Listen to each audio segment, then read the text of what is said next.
Hey guys, welcome to another Warframe video, and Zephyr Prime, Tiberon Prime and Cronin Prime are finally here and they are absolutely glorious. My favorite one is probably the Tiberon right now because it looks, sounds and feels really good, as well as allowing you to switch between 3 different fire modes. You can either go semi-auto, burst or full auto, which is really cool. But Zephyr and Cronin are pretty cool as well. I really like the way they look. Now, since I'm utterly amazing, I bought the access before recording this clip, so the prices are completely messed up. But I will put a link to the access in the description so you can go and check it out on your own. And the packs you can buy are Airburst, which has 1050 Platinum, as well as Cronin and Tiberon Prime. Turbulence, which has 2625 Platinum, Tiberon, Cronin and Zephyr Prime, and 2 Zephyr Prime profile icons. Then there is the Primed Accessories pack, which has the Commodore Prime Gimsuit for your Operator, Tibor Prime Armor for your Kavat, Tibor Prime Gene Masking Kit for your Kavat, a 90-day affinity and a credit booster, and a little bonus in the form of the Kavat Starter Kit, just in case you don't have a Kavat yet.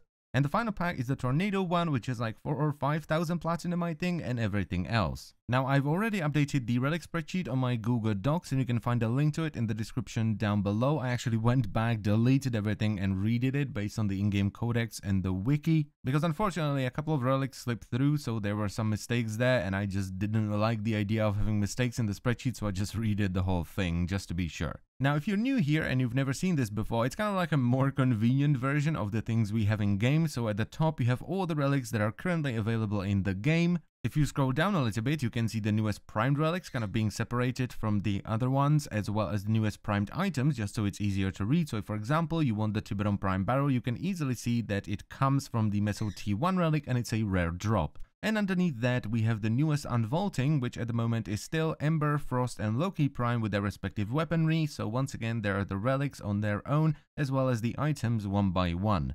Now, when it comes to farming the relics, there are kind of 3 missions that I would recommend where you can farm all of them. So if you want to farm the Lith relics, the Grenier Defense Spear on Mars is absolutely fantastic. Here you're gonna get Lith relics on waves 5 and 10.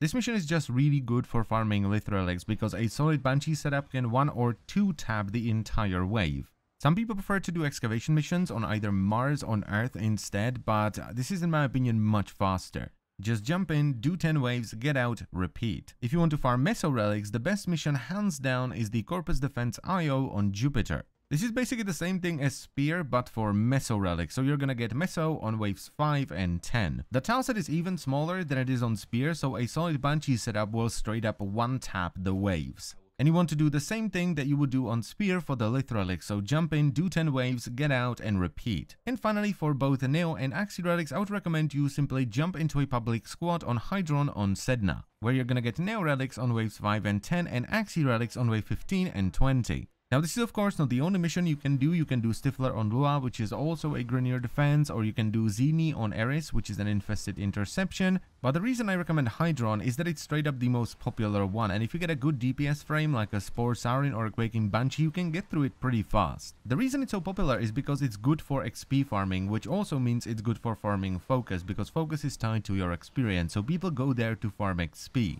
And it gets super crowded whenever new primed items are introduced into the game, because now you have people farming XP, you have people farming focus, and people farming relics going in at the same time. And there's always plenty of public squads ready for you to just jump in, and a lot of the time they will have a good DPS frame as well. I mean, I just randomly jumped into this squad and it was a Quaking Banshee, another Quaking Banshee, a Spore Saurin, and then a Mirage. And that's pretty much all I wanted to talk about today. I will of course do full videos for all the new primed items, but this is it for now. So I thank you very much for watching. As always, I hope you have enjoyed the video. I wish you good luck when farming the new relics, and I will see you next time. Bye bye.